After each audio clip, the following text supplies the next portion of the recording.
राम राम, राधे राधे, नमस्ते सभी को। और ये हमारी मॉर्निंग की शुरुआत हुई है। इस शुरुआत में मेरा देवता है वो उठ के आया है और वो उठते ही गुनगुना पानी पीता है और वो गुनगुना पानी पी रहा है और अपने गुनगुने पानी के साथ साथ अपने मंकी को, अपने सारे टॉयज़ को भी पानी पिला रहा है। तो मैंने इसको शुरुआत से ये आदत डाली है कि गुनगुना पानी पिलाने की।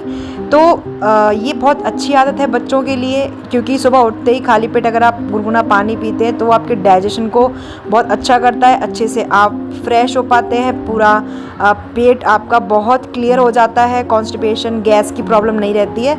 और यहाँ पे वो उसने पानी सारे टॉयज़ को पिलाया। उसके बाद वो उठकर आया, उठकर आते ही इन सारे टॉयज़ के साथ सोता है और इन्हीं सारे टॉयज़ के साथ उठता है। तो मेरा मानना ये है कि बच्चों को जैसी आप आदत सिखाएंगे वो सिखाने से ज़्यादा आपको देखकर सीखते हैं। मेरे घर में सब लोग उठते ही गुनगुना पानी पीते हैं, तो वो देखकर ही सीखा है इस आदत को भी। और यहाँ पे हम सब लोग बैठे हैं, मेरा बेटा, मेरी बेटी और मेरा देवता, और ये लोग इंजॉय कर रहे हैं, आपस में बातें कर रहे हैं। देखिए, अगर जॉइंट फैमिली में आप रहते हैं तो उसका सबसे बड़ा लाभ ये है कि सब लोग बैठ के आपस में बात करते हैं और मस्ती करते हैं, खुश रहते हैं। और यहाँ पे वो अपने नाना जी के साथ में आशीर्वाद दे रहा है, उनसे आशीर्वाद ले रहा है, क्योंकि नाना जी उसके लिस्ट में सबसे फर्स्ट नंबर पे है। नाना जी को बहुत प्यार करता है।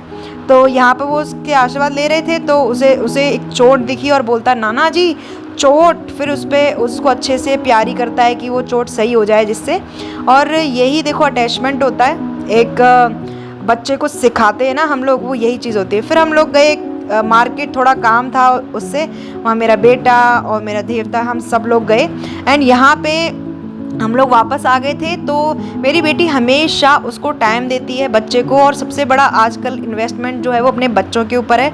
और आप अपने वक्त को अपने बच्चों पर लगाइए, जितना वक्त आपको मिलता है अपने बच्चों पर लगाइए। टॉयज़ में उनको बाहर घुमाइए, चीज़ों को फिज़िकली टच करवा के दिखाइए, जिससे उनका मेंटली हेल्थ, फिज़िकली दोनों तरीके से डेवलपमेंट होता है। और यहाँ पे हमारे घर में रामचरितमानस चलती रहती है, क्योंकि मेरे जो ससुर जी हैं वो रामचरितमानस देखते हैं। तो ये भी रामचरितमानस को बहुत इन्जॉय करता है, भजन बजते हैं, भजन गाता है, डांस करता है, क्योंकि बचपन से ये छोटा सा था तब से ही इसने सुनी है रामचरितमानस, जिसका असर हमको दिखाई देता है।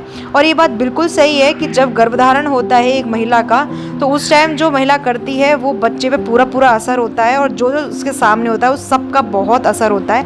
यहाँ पे वो उसने कपड़े गीले कर लिए थे तो हमने उसके कपड़े बदलवाए। और यहाँ पे मेरी टी चल रही है, जो मेरे थोड़ा हेडेक था तो मैंने टी बना ली। और यहाँ पे मैं अपने पति के साथ इवनिंग चाय एंजॉय कर रही हूँ। ये हमारा फिक्स है, मैं अपने पति के साथ मॉर्निंग चाय और इवनिंग चाय ज़रूर पीती हूँ।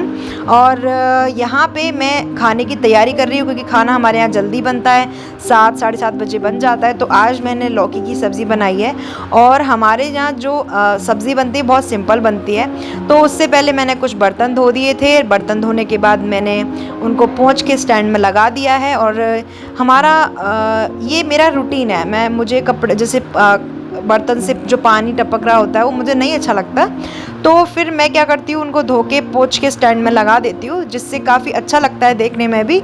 और यहाँ पे मैं बर्तनों के साथ साथ कोशिश कर रही थी कि मेरी सब्ज़ी जल्दी बन जाए, जिससे मेरा खाना लेट ना हो। तो देखिए, मेरे घर में बड़े बूढ़े रहते हैं और मैं उनके साथ रहती हूँ, तो हमारी ज़िम्मेदारी बनती है कि उनको उस तरीके से पोषण दिया जाए जैसे उनके शरीर को ज़रूरत है। तो हमारे जो मेरे ससुर जी हैं वो ज़्यादा तीखा नहीं खाते, ज़्यादा ऑयली नहीं खाते, और वो प्याज और लहसुन हमारे यहाँ नहीं बनता, क्योंकि मेरा जितना भी खाने का भोग है वो सारा कृष्ण जी को लगता है, तो इसीलिए हम लोग नहीं बनाते हैं।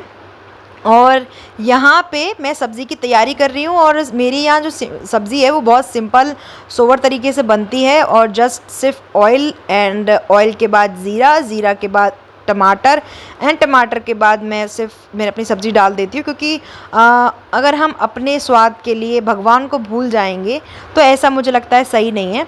तो इसीलिए भगवान के तरीके से, जैसे भगवान खाते हैं, भगवान प्याज लहसुन नहीं खाते हैं, तो उसकी तरीके से मैं खाना बनाती हूँ। और यहाँ पे आप लोग देख रहे होंगे कि मैं कोशिश करती हूँ कि ज़्यादा से ज़्यादा अपने बच्चों को या अपने घर के बड़े बूढ़ों को सात्विक खाना ही दूँ, क्योंकि सात्विक खाने का असर हमारे शरीर पे, हमारे मस्तिष्क पे बहुत ज़्यादा होता है।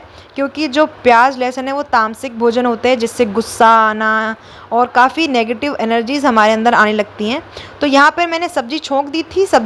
आज के व्लॉग में बस इतना ही। आप लोगों को मेरा व्लॉग पसंद आए तो लाइक करिएगा, कमेंट करिएगा, शेयर करिएगा एंड सब्सक्राइब करिएगा। आज के लिए थैंक यू सो मच।